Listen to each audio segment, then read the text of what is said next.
All right, good morning, folks. Getting some rain up here in Memphis, much needed. I hope you're getting plenty of rain. All It's you hot farmers coffee out morning. there. Yeah, It's hot coffee. coffee morning. I got some this morning. Got a little some of my Vitamin Shop prebiotic in there as well. Do you know what hot coffee means to me? What's that? It means football season's really close. And it means showtime. Yeah. We got a great one in store for you today. Ron Higgins, Shreveport Bossier Journal, is going to join us talking LSU and SEC. Harold Grader up in Memphis, he's executive VP of the AutoZone Liberty Bowl. He's also big guy with the Memphis Touchdown Club, and he's going to talk about that great lineup they've got coming up. Plus, Lauren Meadows coming in. Dudley Dawson got the stomach bug. He's got the funk. He's out. Lauren Meadows came in. He was ready. He's a minute man. I asked him. He's like, I'm ready. I'm ready to go. Hoo-ah. And then Vince Ferrara, the sports animal in Knoxville, checks in with us as well. We're going to cover all 16 SEC teams. We are blessed to have you watching us, all of our sponsors and everybody. Smash that subscribe button in the bottom right-hand corner and allow notifications on your Android and your iPhone and get pen and paper handy. Or just go to the QR code on the screen right there, buddy, and you can do the same thing, and so you just click the subscribe button. We've made it all that much easier. It is so easy, even Jethro Bodine can subscribe. We'll be right back with a great show. Who's Jethro?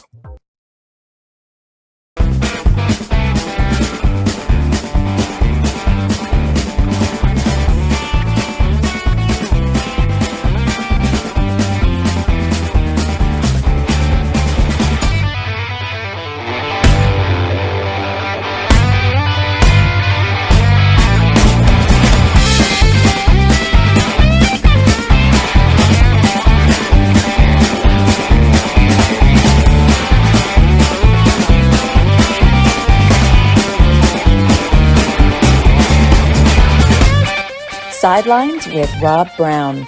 Talk sporty to me.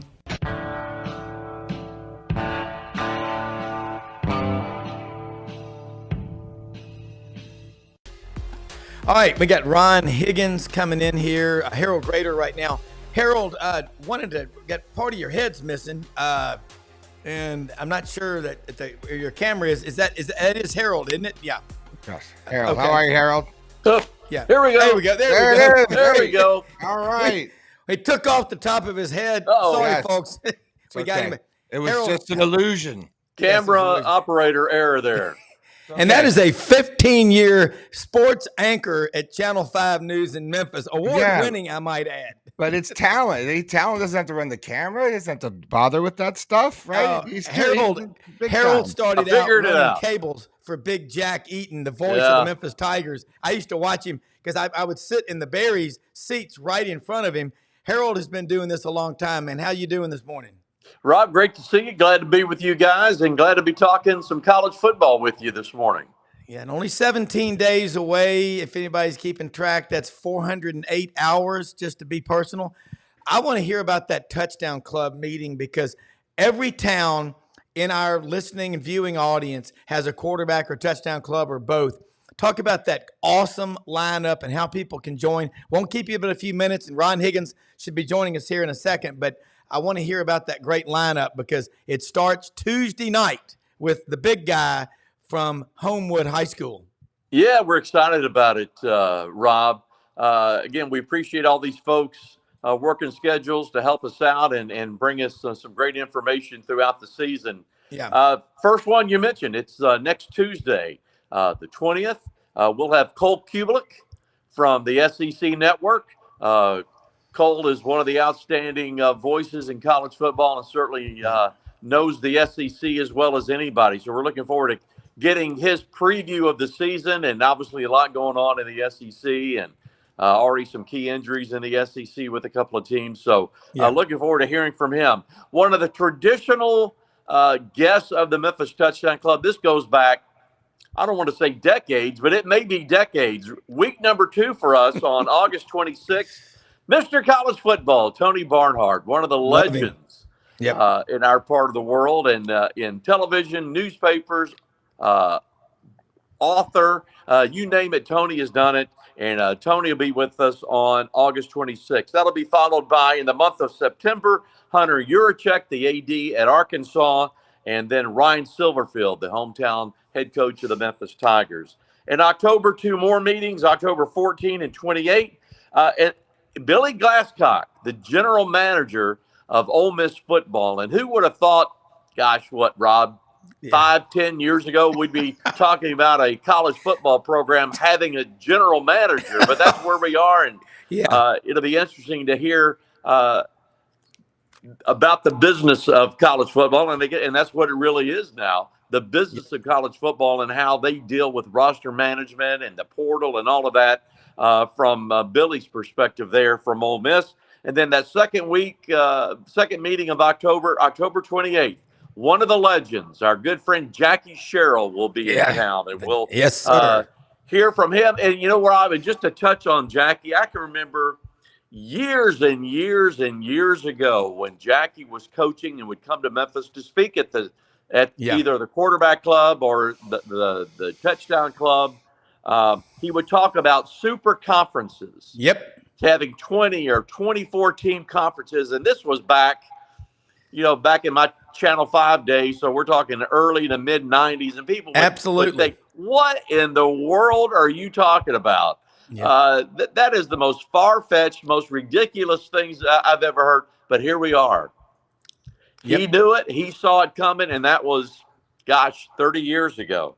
Then on the schedule of the Memphis Touchdown Club, then we get to the month of November. Strong finish to the season. Clinton Dix from Alabama. Same type of meeting. Obviously, from a player perspective, he'll have a lot of stories to tell, but he's now the director of player personnel for Alabama under Coach DeBoer. Week after that, Chad Bumpus, wide receiver coach at Mississippi State. And then we wrap up the season on November 18th. One of the top talents in the SEC, Alyssa Lane from the SEC Network. And Alyssa made her first appearance with our club last year. We're glad to have her back, and she'll be wrapping up the season for us there on November 18th. So 9 meetings getting started next Tuesday, and then wrapping up there with Alyssa, week number 9 for us on November 18th. If you're interested and you're in the Memphis market, Memphis area, and you want to join, you can go to our website, MemphisTouchdownClub.com. It's $450 for the entire season. Individual meetings have a guest fee of $100 if you want to go that route. So the most economical and best deal out there is to buy the full season, $450. The deadline for that is the 15th, which is that's tomorrow, right? It's tomorrow. I lost track of the calendar, and then after that, it jumps up to $475. But you can do all that on our website. And again, one of the key things for us, Rob, is why are we doing this? This is one thing we always talk about at our board meetings. Is our connection with Le Bonheur Children's Hospital. So all of our events throughout the year benefit Le Bonheur in some way. And last year, we made a donation of $10 million. $10 million. I wish it was $10 million. $10,000 last year to Le Bonheur. And again, the incredible work that they do in our community and around the Mid-South. Le Bonheur actually has 3 remote clinics around the Mid-South: Tupelo, Mississippi, Jackson, Tennessee, and up in Jonesboro, Arkansas. So they touch our community in the Mid-South area in many, many ways and in various locations, not just here in Memphis. So we work hard to raise awareness and raise some funds for Le Bonheur Children's Hospital. And in the middle of all of that, talk a lot of college football, have a lot of fun, and we do that throughout the college football season. Well, the bottom line is it's so much more than just college football that we're doing. I mean, Le Bonheur, who hasn't spent some time at Le Bonheur or had a kid go to Le Bonheur Children's Hospital. And I think the coolest thing is you got a great meal. There's a ton of food, and that dessert setup over there is ridiculous. You better add an extra 5 miles to your workout because there's about 4 different kinds of cakes and cheesecakes and pies. And look, and you're talking college football with a lot of really fun people. So let's spread the word and make it happen. Harold, I know you got a bunch of stuff going on today. Again, we're going to get you back on throughout the season. You are a great voice for college football. And folks, Harold doesn't just have somebody stand at the podium. They do a Q&A thing. I mean, it's engaging. They take a lot of questions, and these speakers love talking to the audience. So, Harold, thanks for coming on here You with can us. also click. I made a QR code, so you can click that there. Check it out in the chat. It'll take it to your all's website. There. That's so awesome. I've seen a couple We people click appreciate there. that. So yeah. And No Rob, worries. let me get in one plug for my day job at the AutoZone Liberty Bowl. We're excited about the upcoming season. SEC Big 12, the 66th, hard to believe, 66th AutoZone Liberty Bowl coming up on Friday, December 27th, 6 o'clock. Get your tickets. And, we're still talking preseason college football right now. But I can tell you, Rob, once the games start, the weeks click along incredibly fast, and it'll be here before we know it. But looking forward to the season and what the new year will bring. A lot of excitement here in Memphis with Tiger football, and obviously with new revamped SEC. A lot of excitement there as well. So, and you know what, Harold? I'm ready for it. Yeah, and you're right about the season flying by. It's like a 4x400 relay. I mean, it happens so fast, and it's like boom. But we're talking. Heck, I heard it on the Chuck Oliver show, Southern Sports Today, yesterday. Starting on Saturday, the 24th of August, this coming weekend, wives out there are celebrating. Of course, my wife loves college football. She's evolved for life. This will be the last Saturday without a college football game until January 27th. And then you throw in dove season opens September 1st, duck season, pheasant season. What's not to like, Harold? It's our time of year, Rob. It's our time of year. I'm one ready thing, for too. it. Let me ask you one thing. For the Liberty Bowl, it'd be really cool if y'all could get a wrestling thing out there at midfield during halftime. I know Dave Brown's still around. Lance Banana Nose Russell is not. But every day, Dave Aquadro or Scotty Sneed or Tom Dorian send me something about wrestling history. Handsome Jimmy, Jerry Lawler, Coco Beware. Somebody the other day was talking about a football player, said, that dude's as big as Plowboy Frazier. So anyway, it's crazy. But anyway, Ron Higgins is on here. Say hi to Ron real quick. Hey, Ron. Ron Higgins in. And I apologize, Ron. My assistant, Mildred Powell, she forgot to send the link to you. I'll take the blame for it. My apologies. You have all day on this show. Anytime both of y'all want to come on. Ron, good to see you. Good morning. It was good seeing you in Dallas at the SEC Media Days. Also, if it hasn't been mentioned on this show, Hall of Famer, Ron Higgins. Yep, that's right. I'm still having a hard time believing that. That didn't seem like Hall of Famer, but it's nice. It really is nice. And SEC Media Days, it kind of flew by. I mean, here we are almost to the season. Going out to LSU practices and that lovely 110 heat index. It's wonderful. Just it's like, how much can you really learn in practice? And it's like 110 degrees, and they put the players like 2 fields away, so you can't really see them. So they open practice, but they're doing stuff 2 fields away, and it's like you can't go over there. I mean, they tell you can't go over there. They must have some kind of electric force field that kills you if you step past a white line. Snipers. Oh yeah, snipers and gun towers.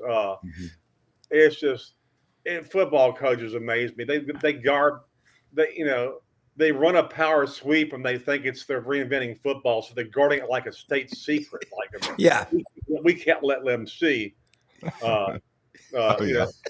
You can hear stuff Secret like Service. We saw Nussmeier dump a third down pass to a running back, Caleb Jackson, and now weighs 230. We heard him hit a linebacker and just flattened him. We heard that from 2 fields away. But other than that, you can't see much. Even give Brian Kelly credit. He does let you in practice, and sometimes they do stuff right in front of you. A lot of 7-on-7 drills in front of you sometimes. But so at least Brian Kelly let you in practice and you can watch. I mean, now probably after today, I think we have 2 times we get in for the whole practice the rest of the way, which is understandable coming up on game day. But it's nice to get in there because most coaches completely close their practices Les Miles never let anybody in practice. Nobody wanted to see how dumb he was. Same thing with Orgeron. I mean, they didn't want to hear Orgeron, screaming, in French and cuss guys, No, you got to do your ass right now. So, oh Lord. But Kelly's been really good. I mean, to the point where he does stuff that no other coach have ever been around. Like last year, before the start of the season, he says, announces at the first press conference. I don't know why I haven't done this before because it seems kind of idiotic that we don't do this. But twice a week, I'm going to give you injury reports on our guys. Yeah. We're like, what did he say? Yeah, like he's going to tell us he's hurt. And he wouldn't specify like a body part, but he would say upper or lower body, and he would do like the NFL, like probable, will play, whatever, and he'd do it on Monday, and then when we talked to him on Thursday, he'd update us, say, okay, so and so went from probable, he's going to play. I mean, we talked to him, or he'll say, look, we talked to him about this thing, he just can't go this week. We're not going to play him hurt. We're not. Yeah. So. The honesty is nice. The fact he lets us in practice to watch stuff, sometimes even as far away, is nice because most coaches won't do that. And honestly, he said, he goes, listen, I want y'all to understand what we're trying to do here, which is refreshing because most coaches they just couldn't give a crap. I mean, look, Nick Saban and I had plenty of conversations about this. We really did. We had a conversation at SEC spring meetings one time. It was really. It was like I said, Nick, why you close your practices? Like even in the spring, I said, you close your scrimmages and media doesn't say anything. But I said, but let you let former players and boosters in your practices. And he, Nick, well, I'll tell you why. Because if I have some fourth team running back who runs for 150 yards in a scrimmage against a third team defense, all of a sudden you guys are going to report how great this guy is, and then this mother's calling me, telling me, why my son getting more playing time. I said, wait, back up, Nick. Let me get this straight. So the guys who cover your team every day, who understand the depth chart, of course, Nick, you don't really have a depth chart because you never say you have a depth chart, but you just said you have a third team, so obviously you must have a depth chart. So the guys who see it every day and understand, can put it in context, you do let them in practice. Said, but you got boosters and players in there, and as soon as it happens, they tweet something. I said, so explain that to me. Well, I just want to control the message. I want to control the message. Yeah. I said, you're not doing it. You got all these guys in there tweeting stuff who don't know your team. All the guys who know your team just stand out, just stand outside a fence. Well, I just want to control. I said, okay, we'll just say that on the front end, okay?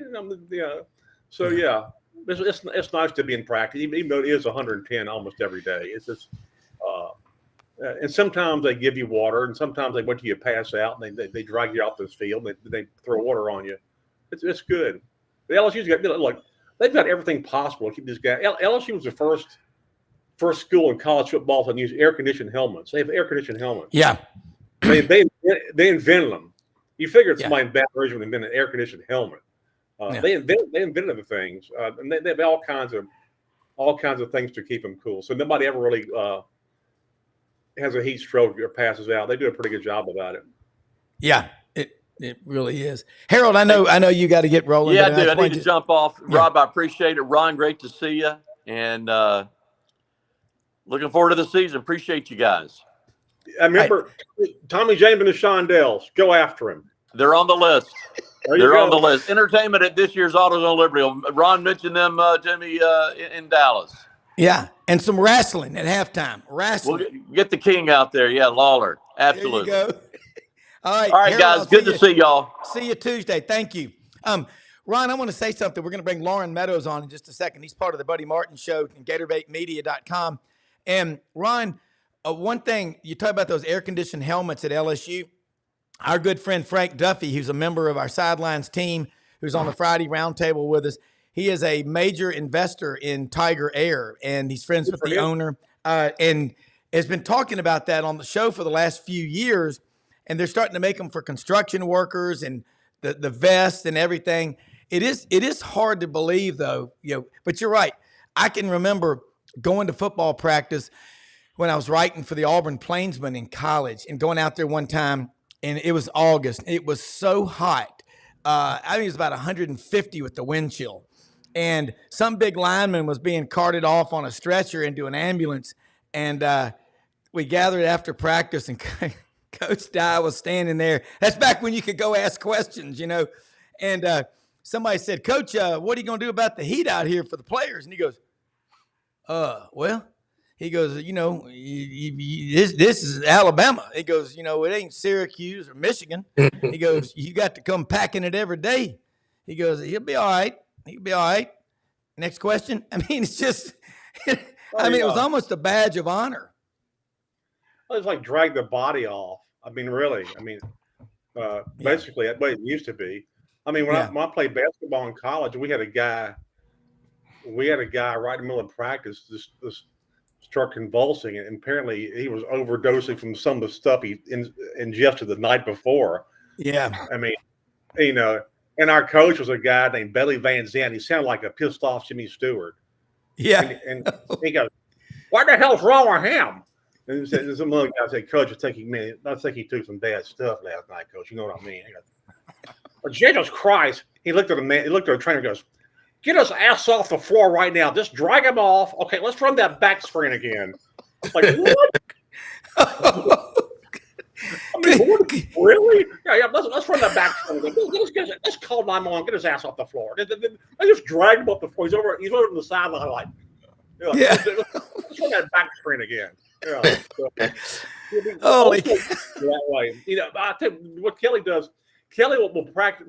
He'll practice the first hour inside and come out the second hour and play outside, and then he'll gradually cut the inside stuff down and do outside more to get acclimated. So, of course, they play at Vegas in the opener, and then I think at Legion Stadium. I think it's a closed roof, but they always say it's a dry heat in Vegas. Look, I've gone jogging in Vegas like at 6 a.m. That dry heat's still like 105. Yes, correct. Yeah. It's a dry heat. Yeah, that is always. I remember being in the desert or whatever they call it between Madrid and Toledo, Spain. It was 108, and someone said, "But it's a dry heat." And I said, "I'm from the South. I'm from the Mississippi Delta. Goodbye, I love you." Told my wife Mildred. But anyway, I think that it is. Yeah, it's a dry heat. Ron Higgins is an award-winning writer. We were blessed to have him in Memphis for a long time. Back when sports, in my opinion, without sports writers, that's like going pheasant hunting without a dog. You can't get the story. You can't get the birds. Ron's father was SID at LSU for 19 years, and he's now with the Shreveport Bossier Journal. But, Lauren, I just wanted to introduce you to Ron. Dudley was normally going to be on here with us, and he's got the stomach bug today. And Lauren, I was like, "Lauren, can you jump on with us?" Glad to have Lauren. He's, covers Florida closely in college football, but you talk about two smart guys. And Ron, I love your honesty, man. And we need to get you speaking at the Touchdown Club. But Lauren, jump in here with us. Yeah, I mean, I like what Ron was saying about just access to practice. I mean, he's already one of my. I mean, I've followed Ron and know of him, but just his thoughts on it makes no sense. And I kind of come at it from an X and O standpoint.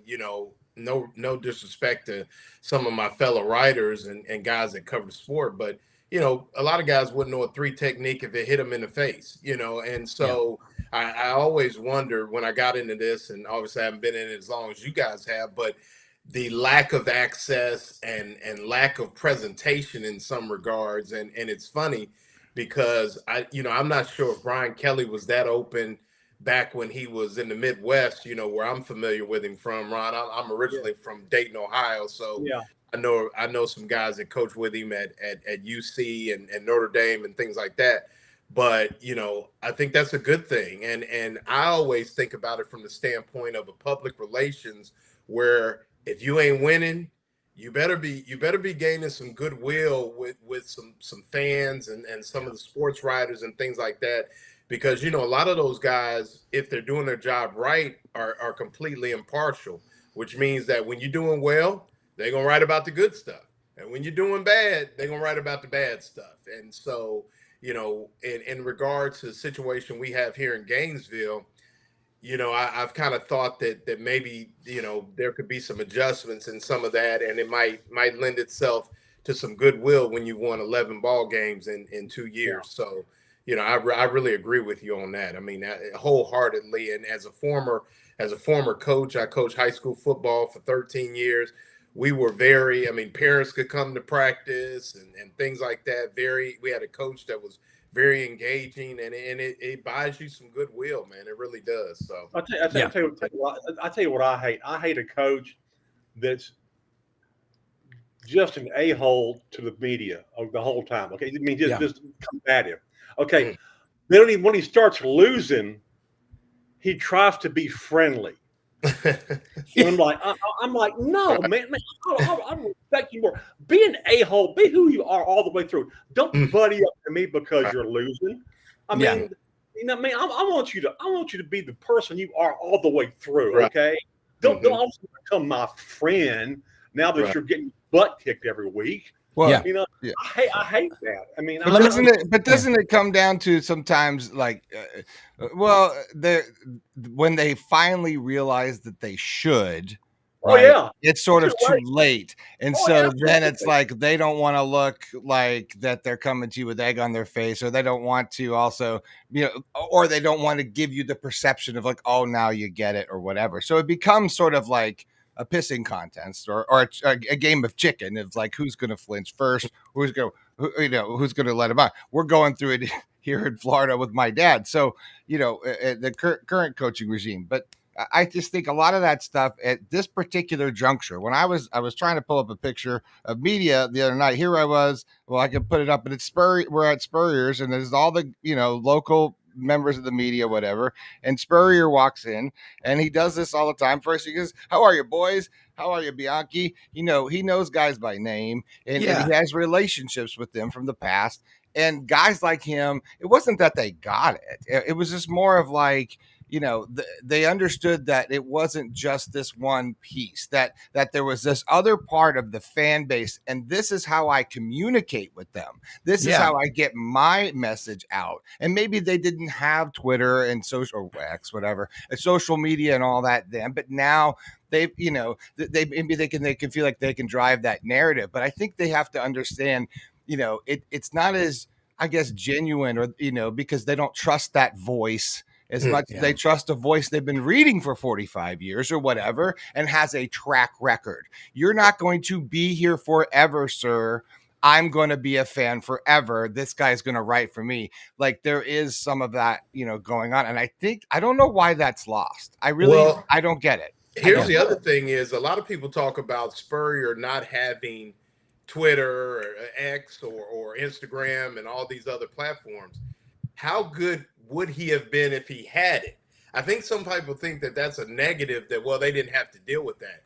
Man, you talk about some of the characters that you guys mentioned, like Pat Dye and Steve Spurrier and the Bobby Bowdens of the world, things like that. They would have ate social media up. I mean, it wouldn't have been a curse. It might have been a gift for some of those guys, because they're just such great guys, and they're guys, they're football guys. Yeah. So, I mean, you think about it from that standpoint, it actually might have made those guys are already on the Mount Rushmore of coaching. It may have enhanced their brand even more had that. I mean, but look at Spurrier just with the restaurant. Could you imagine? I mean, and the media and the social media with that, could you imagine? I mean, now just how innovative some of these guys were and getting that message out there. I mean, it'd have been unbelievable. Yeah. Ron. The Spurrier's restaurant. Chris Harris, he sent me these coasters they have, and a lot of them have a lot of Spurrier's thing of like, you can't spell citrus without UT. I love this stuff. I mean, and like supposedly he handed Fulmer one. Fulmer like looked at like, what is this? Yeah. I love that. I mean, just look, Steve Spurrier is my favorite coach of all time to cover. I mean, all the time, easy, because he said exactly what he thought. And most coaches now are they're very guarded in everything they say. Look, social media changed everything with these coaches because, like I said, like a lot of times, most coaches like Spurrier after practice, you gather random on the field for 15 minutes, and he just go over practice. There was no auditorium with a corporate background with a logo of the school sponsorship. There was none of that garbage. You just sat around and talked to him like for 15 minutes, and he would just, and if there's something he didn't want on the record, which was rare ever, or any coach, I mean, they'd say, hey, look, this is off the record. But then you could come back later on, like 2 weeks later, and say, listen, I want to write something about you were talking about. What would you say up on the record? There's a professional trust. It wasn't a friendship; it was a trust. Now they knew they weren't playing well, but because of social media, a coach would stand there and say there were 8 guys in a group. Okay, say 3 guys, he would know by name. Bianchi, Robbie Andrew, Pat Dooley, Chris Harry. I know these. Awesome.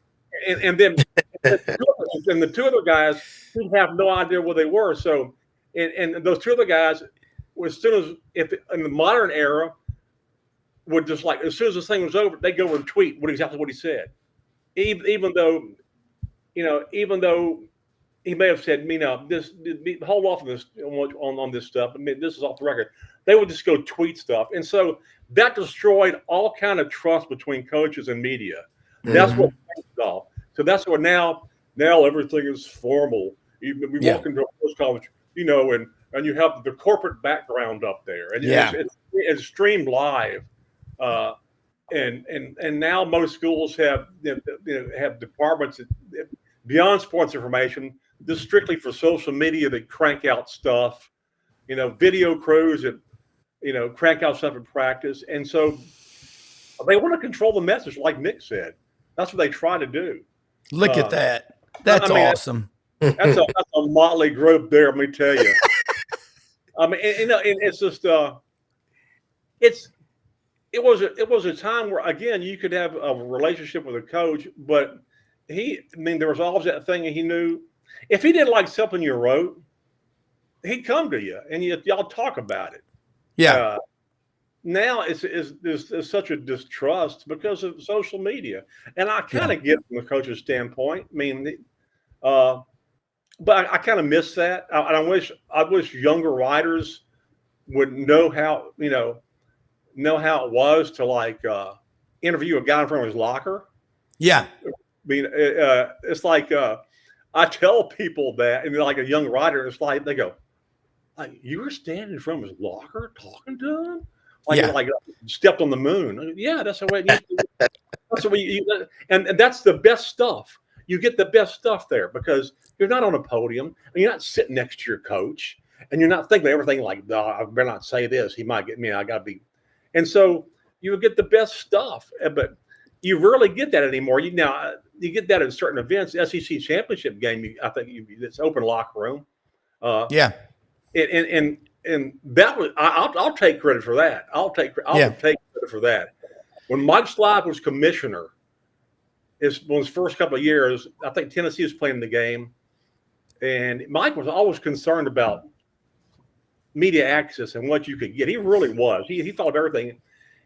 Before he even goes, how's it going? I said, well, it's not going to go very well. I said, why? I said, well, Tennessee has a freshman on their team, Eric Berry. He's great. Safety. And we'd love to talk about this game. We can't. He goes, why not? He goes, I said, the restrooms they're closed. He goes, what? I said, they're closed. He goes, the dress rooms are closed. He said, yeah. I said, I had no idea. He goes, so your basketball tournament is open dressing rooms, but your football championship doesn't? I said, yeah. He goes, oh, we're going to change that.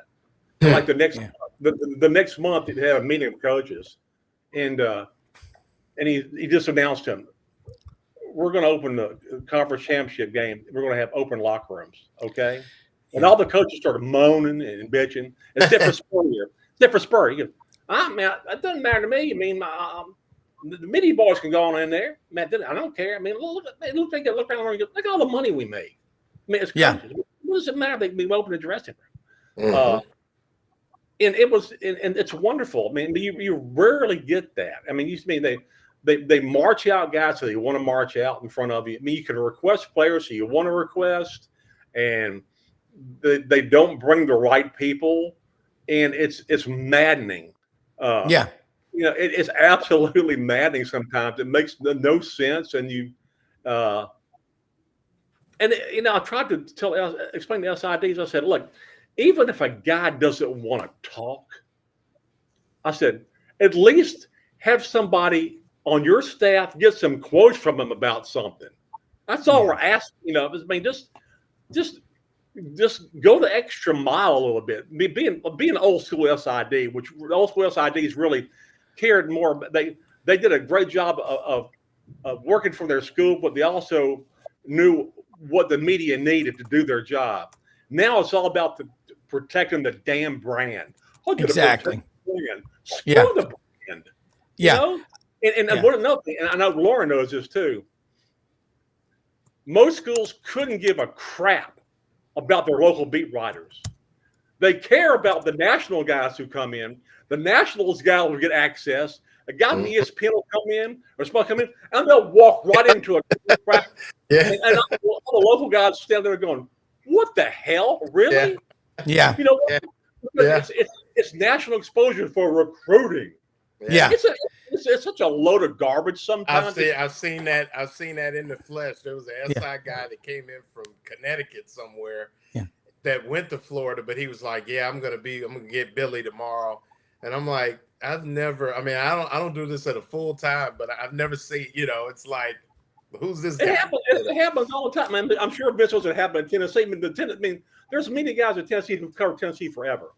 And they'll get a national guy come in, and all of a sudden you stand outside of practice. That guy walk right in. You go, what is? I mean, really? You know, I mean, what about the guys who are here every friggin' day?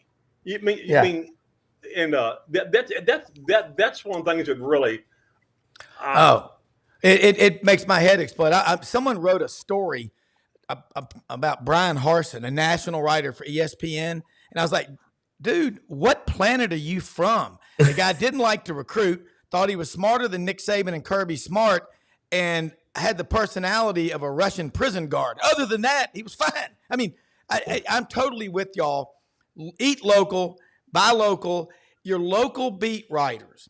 That's the whole purpose of SEC Sideline Sports Network and SECU. Vince, jump in when your connection's good. Just jump in. But the 40,000-foot view from above, you got to have the locals. I learned how to so much just getting to work in high school and a little bit in college, and then as a reporter in Columbus from David Housel and Buddy Davidson and Reba Gulledge. And you think about Haywood Harris, and you think about, oh, my God, all the Langston Rogers at Ole Miss, all these great SIDs, they took care of you. Something I've never forgotten was a guy named Jack Harrison from the Gainesville Sun after an Auburn, Florida game. And after the game, you know, Charlie Pell wasn't real happy. He didn't come to the party, but several Florida writers and David Housel came out there, and he opened up the trunk and had some cocktails, and I just listened in awe. And what was off the record's off the record, and that is sacred to me. And you grew up, Ron, with a father that's an SID at LSU, and I see Herb Vincent in Birmingham, and I just say this: I remember the Liberty Bowl was in Memphis. In 76, Alabama played UCLA. I was in 7th or 8th grade. Two of my friends, Rob Ruffin and Clay Templeton, snuck onto the practice field over there on Grandview where the teams would practice. And Coach Bryant was up. They had a tower brought in for him. He was up there, and the security guard ran after him. And Coach Bryant got on the bullhorn and said, "Hold on a second. This is a true story." Climbed down out of the tower, went over, put his arms around him, gave him a hug, took pictures and autographed footballs for him, and gave him 2 tickets to the game. That's something you will never forget. And I'm an Auburn fan saying this, but I met the guy after the Liberty Bowl because my dad was designing the tennis and the track complex that's now the Sam Bailey Track and Field Complex at Alabama. They gave us field tickets. It was 9 degrees that night. I went over and met him after the game. He was smoking, of course, a Chesterfield cigarette. But he took the time. He knew I was an Auburn guy. He said, Rob, don't yell War Eagle to him. I said, I'm not. I was a young kid, but you don't ever forget that. Vince, jump in here with Ron Higgins and Lauren Meadows. This is what we love about this show. Ron, stay as long as you can. We love having you on. And by the way, Buddy Martin just sent this. He said, Ron Higgins is pure gold. Tell him congrats on the Hall of Fame. Long overdue. Next career, he should do stand-up. Because, Ron, you are funny as – anyway, go ahead. Jump in here, Vince. I love it. It's a total. I agree with that. Ron is great, and you still got to get the Ed Ogeron from Ron Higgins at some point. So, but on that topic, it's a whole new dynamic right now, and NIL has really been, I think, a game changer in taking things to another level because there's so many more requests for players, but you're able to set things up with players if you go through a collective. So those guys are doing more media. And I also think it's opened the door for the sports information departments to make more players available. I don't know the total availability for every single school in the SEC, but I'm pretty confident that Tennessee is at or near the top in terms of players and coaches that they make available. Everybody on their entire staff speaks. They rotate through all of them in preseason camp, in spring ball, in the regular season. They make 3 to 5 players available after most practices. Wow. And so I'm gonna faint. Wait a second. Help me, please. Yeah. Now to what you guys were talking about and having trusted media members that they give some things to, and you have that insight and not like everyone else, or you don't get skipped over by the networks. That I'm sure is still happens. You still get skipped over the access to the networks. They're always in a higher level of importance, but because newspaper industry is not what it used to be, you have a lot more varying types of media. So I think it is harder for anyone to carve out those kind of personal relationships with those coaches. Unless you're paying a player for the interview, he's not your buddy. Basically, right. I'll get hit by a truck before I'll pay a player for an interview. Really, honestly, right. I mean, and happening. It didn't happen. LSU probably we get 4 players tops, maybe twice a week in preseason. Once the season starts, we'll get them once a week. And we'll get each player for like 10 minutes, maybe 11 minutes. I'll tell you what aggravates me, and this is old man stuff, really. This is old man. You sit there and you wait for a guy and he finally shows up, and you're talking to him, and there's a good line of questioning going, good flow going, and there's some student SID who's like 19 years old going, 2 more questions. Yeah. I'm looking like, where in the hell does he have to go? I mean, really? I mean, we have a job to do. We're not going to keep him here all day. But can you give us like 5 more minutes? Can you give us 15 minutes with the guy? I mean, really? Or if you ask him a question, we're talking to the guy from Wisconsin, plays for LSU now, Gio Paz, is a defensive tackle they got in transfer portal. And he was in the last game Wisconsin played last year was against LSU in a bowl game. So we were talking to him about that dynamic. He goes, yeah, man. He goes, I was talking some kind of trash to that game, man. I was just talking trash to all the LSU offensive linemen. He goes, now when I walk in there, the first day I'm like, man, I was kind of cussing that guy when I played him, and we asked me like, well, who are you, into the most? And some 19-year-old student working behind him goes, you don't have to answer that question. I just want to go up and choke the guy. I mean, this guy's been in college for 6 years. This player, you think he understands that? And he'll say, "Well, I'll say this," and then the guy's no longer on the team, so we figured out who it was in a hurry. But I don't want some 19-year-old kid telling me, "Oh, you can't answer that." I mean, if I'm the player, if I've been this is my 6th year of college, I turn around the guy and go, "Would you shut up?" I got it. Just like, I mean, the amount of like, most players are so media trained, they're boring. Okay. Yeah. The person but some of them finally loosen up, and you get a good sense of them, and they're great to talk to. We had. I mean, and Vince will know. I don't know if Vince was in Knoxville when this happened. I mean, I knew right away Charles Davis was going to be huge. Mm-hmm. I mean, you talked to him as a player at Tennessee, you knew after a game when he broke something down, with win or lose, with perspective and humor or whatever, you knew this guy was going to be something. Yeah. And he's become that. I mean, when you talk to certain players, like, this guy is going to be whatever he does. Bill Goldberg at Georgia, when you talk to him, like man, this guy's he's going to do something that's going to use this personality, and he became a wrestler.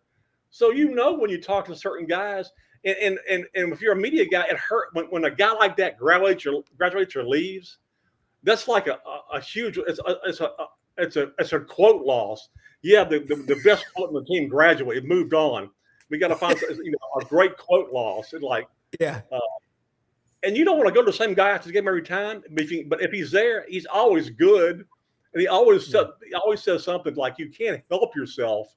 It breaks it down wonderfully, but it's getting harder and harder to find those guys because they're so media trained and so brainwashed to say the right thing or whatever, or it's like you put them in front of a backdrop of the corporate logo, the sponsorship of the school. It's like, it was like the nuclear school of cliches. God willing, and just my teammates. We just got it done. Well, Lauren, jump back on this. It reminds me a lot of these interviews today of when we would see during the Iraq War, the POWs. I am being treated well in captivity.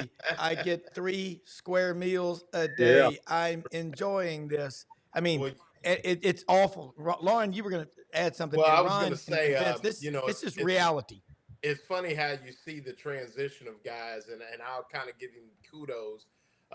We had Jason Marshall Jr., the cornerback, who's kind of had an up and down career at Florida, but I still think will be a guy that'll play on Sundays. But he was with us the other day, and going into it was like, he doesn't really give you much and things like that. And he was full of life, man. He was telling stories. He was breaking it down, and that's what, to see his transition and see how much more comfortable he is with the media now. And I think that's going to bode well for him, because you got to sit down and do the team interviews at the combine. And because I do think he's going to do have a pretty good year this year. And, so to see that, but, before it was very controlled and then there was a younger kid who, you don't get to talk to freshmen, but now he's a sophomore, and you could see he was very careful, very calculated.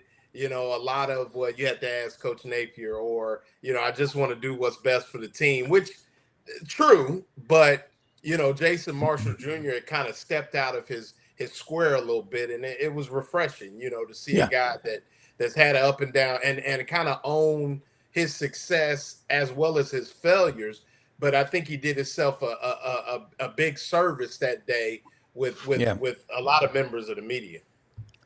Hey, Vince, I got to ask you about Tennessee. You just said Heupel does that. Ron, have you been to Knoxville lately? I mean, I got to talk to Heupel at media days. I gave him a Tennessee.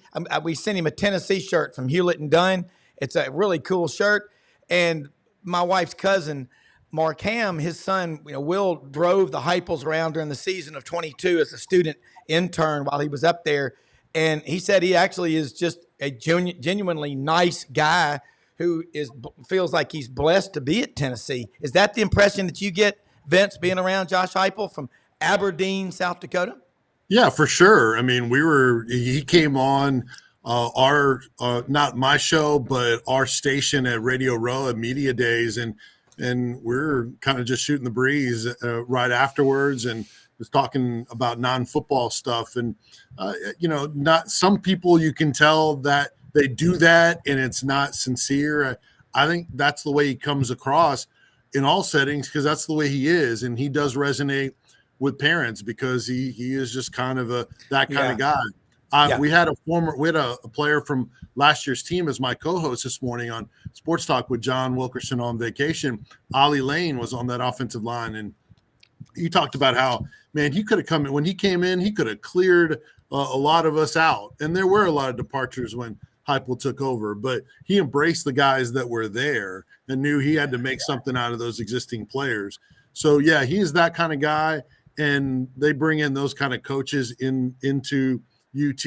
And the availability, real quick, they make freshmen available not only during the season, but in preseason camp. They make like we ran through like 8 to 10 of them to start preseason camp. So the days of freshmen not being available is gone, and it shouldn't be a thing anymore with the NIL landscape, because these kids are doing media in high school. They get NIL opportunities in high school. You need to allow them to be able to put their brand out there early and take advantage of it instead of hiding them. So Tennessee doesn't do that. 3-4 times a week we get a bunch of players and all the coaches. So I personally don't have complaints about the overall availability of interviews at Tennessee. Ron, Vince, have you met Taver Johnson yet? I have not. Analysts? Okay. No, I have not. Yeah. Good guy. You'll like him. He's quote worthy. So you'll like him. Ron, I like what y'all said. I mean, when I was a TV reporter 30 years ago, we said you could take the top 10 sound bites that we hear right now. Roger Manus and Reese Davis, they were the sports guys at Channel 3 in Columbus. We had a fun crew. And even in 89 and 90, Reese and I were talking about going back to the basics. Chris Schenkel with the long pole, putting the manual scores up there. Guys in the bottom right-hand corner, the picture of the SID. Well, we've got a real barn burner here in Athens, Georgia, between the hedges. Auburn and Georgia. Buck Bellew went down in the first half. In the first quarter, Frank Warren and Freddie Smith sandwiched him. He broke his leg. It's going to be interesting. Dogs win this game, they go to the Sugar Bowl. If not, maybe no bowl at all. But people, you hung on every word. Remember Jim Lampley? Do y'all remember Jim Lampley on ABC? Mm-hmm. Yeah. I remember talking to him one time in the press box before an Iron Bowl, 87, 88. And Jim Brown used to do college football. These guys just were in awe of what we have down here. And Ron, I always say this. And by the way, Rick Cleveland's going to be on the show with us Friday. And his response was, look, the NIL and the transfer portal have kind of ruined college football for me. I said, I hate it too. You're our kind of guy. You're going to fit right in on the Friday round table. But we need these voices. Like, you're a Hall of Fame writer. And I think these two guys right here absolutely get it as well. Ron, I like what Maury Gaston says. Ron Higgins is a truth broker. I'd have called those 19-year-olds punks. Boom.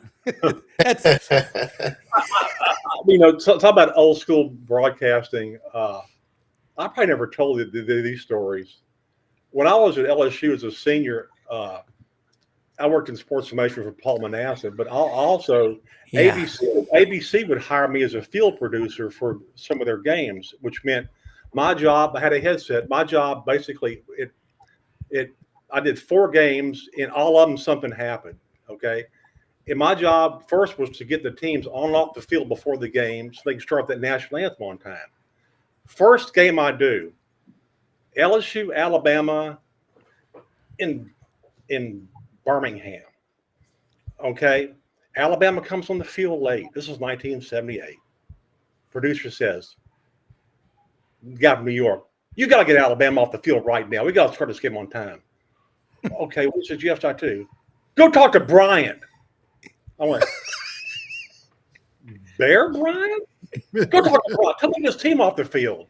I'm like, oh, Christ. So I'm talking to everybody but him. I'm talking to his coaches. I'm talking to the guy in the elephant suit. Are y'all going to leave the field soon? guy and producer, I come back a headset. I said, I can't. He goes, have you talked to Bryant? I said, no. He goes, well, go talk to him. I'm like, oh, God almighty. So I go down. I'm trudged down to there on the field. And he's always under the goalpost, feet cut, leaning up, feet cut, fedora down. I'll kind of go up to Coach Bryant. I'm Ron Higgins with the ABC, and I would really appreciate it if you could get your team off the field as soon as possible because try to get them on time. Thanks very much. I'm walking away. I'm out there. Son of a bitch, get on my. I get back to my headset and I hear, team's running off the field. Producer goes, great job. What'd you say? I said, I just told the old SOB to get his team off the field. and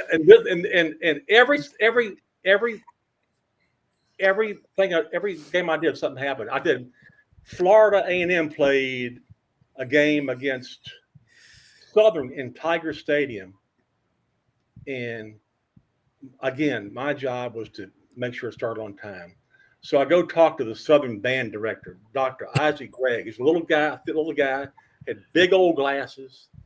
I said, Dr. Gregg, we got to start this game on time. Okay, so that means you got to play the anthem at this time. I got you, Chief. I got you. Okay.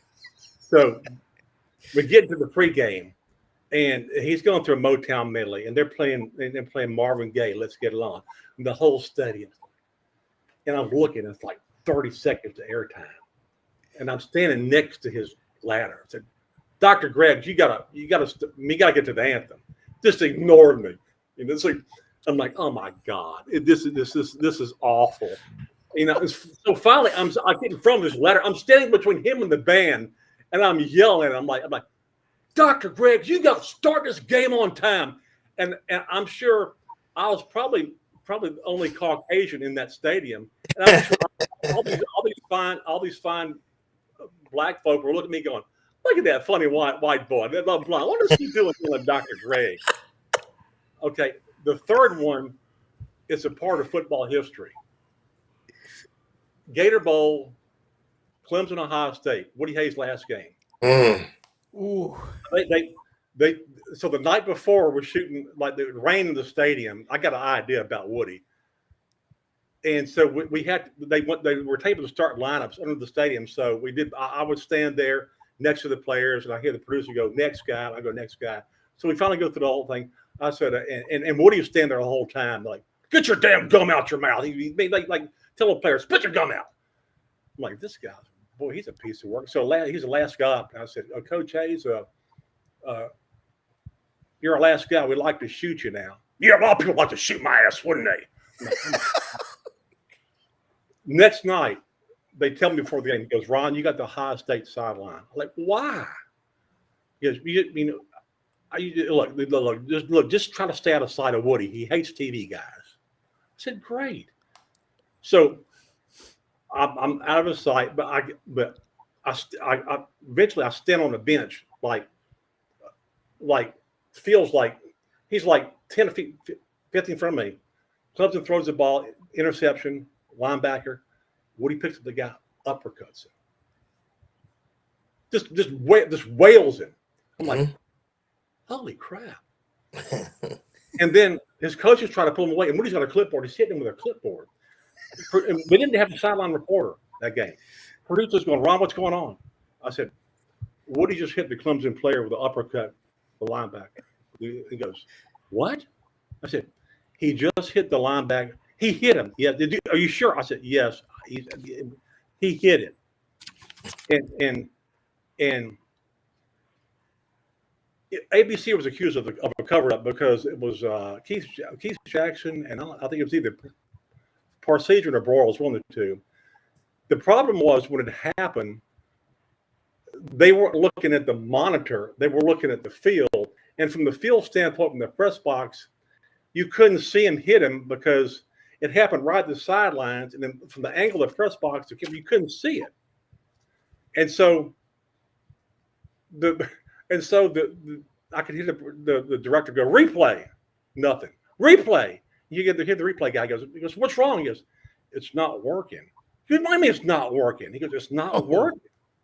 And so there was a 20-minute delay in showing that replay because they got the Jacksonville TV station was taping it for tape delay, and they got it sent back to them. So they played it 20 minutes later. So they thought there was this massive cover up, but they wouldn't go with what I said because they didn't, they thought, well, this is a 22-year-old kid.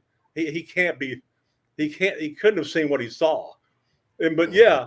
And so I remember being the sports journalist right as soon as the game ended, I put the headset down and went with the Ohio State beat writers to the dressing room because I wanted to see this. And all of them are like, old grizzled veterans. They're like, oh, his ass is gone. He's done. He's done. You stand there and the president of Ohio State walks to the crowd. He walks in and then he's got this look on his face like he is done. Yeah. So I was part of history. That's my ABC run of games. Every game something happened. Starting with Bear Bryant. Yep, absolutely. God, that is solid gold, man. I remember that game because it was Charlie Pell's last game at Clemson before he went to Florida. Danny Ford. Yeah. Danny Ford, that was his coach. Danny Ford was his first game as coach. It was because Charlie had left.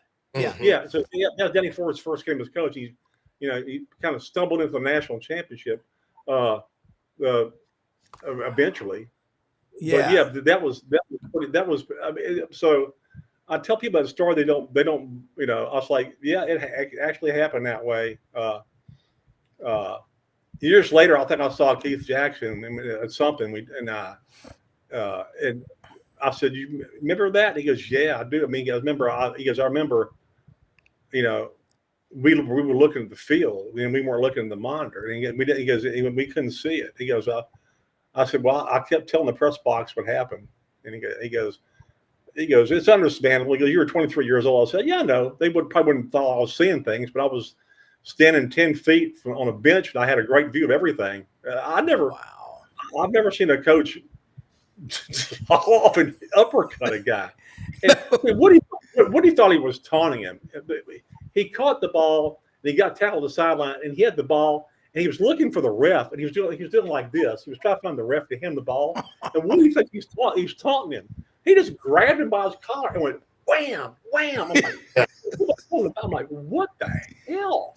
And then even worse, his coaches were trying to pull him away. He had this clipboard. He was hitting his coaches upside the head with the clipboard. I'm like, my God. But yeah. I'm sorry I'm telling all these stories, but kind of dominate the conversation. But I just like this is great. When I think of old school broadcasters, I go back to that. I mean, I like it now that I can watch a ton of different games on a Saturday. I mean, in a press box when I'm before a game. I like that. I don't like ESPN pushing an agenda, but look, Vince, they've done that since the whole Charles Woodson incident of with Peyton Manning. All of a sudden, Charles Woodson was the guy, and ESPN will do that. They have the ability to change a narrative with the general public on a lot of things. Even they have their own, they have announcers who create their own jargon that's picked up by the general public that kind of drives you insane at times. But that's another. Yeah. For another. No, it is. And guys, we'll wrap up here in a couple of minutes. But Vince, what he's talking about, Peyton, and we had Darren McFadden on the show Friday, who finished runner-up in 06 and 07, and we asked him about that. He should have won the Heisman at a minimum one of those 2 years. And Tennessee's had two, Johnny Majors, Peyton Manning, two Hall of Famers that finished. The Heisman is a big deal. But Vince, closing comments before we go, and Lauren and Ron, and this is great. Look, we're 17 days away, 10 if you count the Dublin Festival with Georgia Tech and Florida State, I'll be watching. Yeah, and by the way, I added up the interviews that we've been given so far in camp. Through 10 practices in preseason camp, we've had, and this doesn't even count the media day where inside the indoor facility they did a breakout, like 4 players at a time and like multiple waves of them. Doesn't even include that. 35 interviews with players and coaches through 10 practices. So there has been a lot. Now on the Heisman thing, Tennessee fans have not forgotten that. Ron brought it up. They discredit the Heisman Trophy these days. It was kind of flirted with a little bit with Hendon Hooker a couple of years ago. And if that South Carolina game didn't go like it did, I still think he should have been in New York for the ceremony at the very least. But that might have gone differently potentially. But until a Tennessee player wins it, the Tennessee fans just want nothing to do with that award. So I'll say last thing on that. And then obviously with Tennessee, the availability is a little different in terms of practices. We basically get 3 viewing periods a day, and today's the last one. From now to the start of the season, it's shut down, which is the way it is during the season. So yeah, the interviews are there, but it's to offset a little bit of hey, you're pretty limited in what you're able to see, and nothing really of super juicy content during practices. Yeah. Lauren, wrapping it up here, access is everything. And I think the more goodwill you generate with the fans, when times get tough, they'll stick with you. Yeah, I mean, I think we're at that point here in the city of Gainesville. I mean, Alachua County is buzzing for a couple reasons. They're buzzing for what could be and what might be. And the thing about it is the fact that, it's been lean and it's not good. And I think that if you talk to people inside the bunker, they are fully bought into what Billy Napier is selling. The roster is better and things like that, but the task is daunting. Like we've talked about it, we don't think the schedule is going to pose as many challenges as maybe those looking at it from the outside may be, but it's at that point. And the goodwill is kind of 50-50. And, I think that even Billy Napier, the one thing I will give him is I think he's starting to understand where this thing is and where he's at. But, that first game doesn't go the way that it goes, or you lose to UCF or Kentucky for the 4th straight year. I mean, it's just the reality of things. Yeah.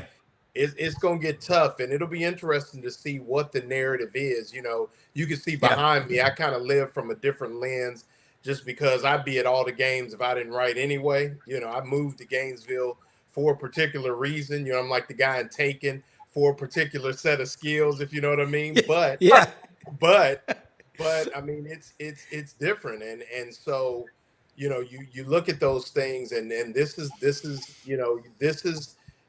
the year where the story will truly be told, because for the last 2 years, you've been able to kind of blame somebody else for the fact that the bridge fell. The foundation wasn't solid.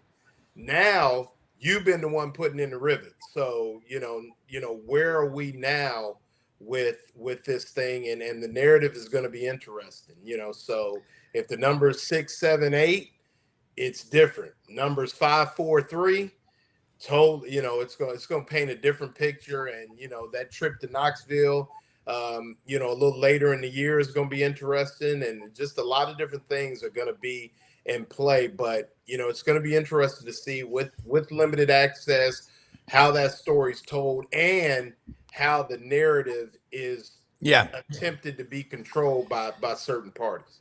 Yeah, look, this is just great stuff. Thank y'all both so much, and just great stuff from Ron Higgins. This is what we do. We celebrate it all: college football, the history, the traditions, the heroes. Read the great writers. Follow our guests. Support our sponsors. Got a great show stacked up for tomorrow. We're getting closer every day. Send in your questions and comments and support our sponsors. If you're interested in being a sponsor on this show, reach out to us. We'd love to get your message out. We got a growing audience and we're blessed. Cannot thank you enough. See you tomorrow. Thank you.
In a perfect world, you'd set a health goal and results would happen overnight.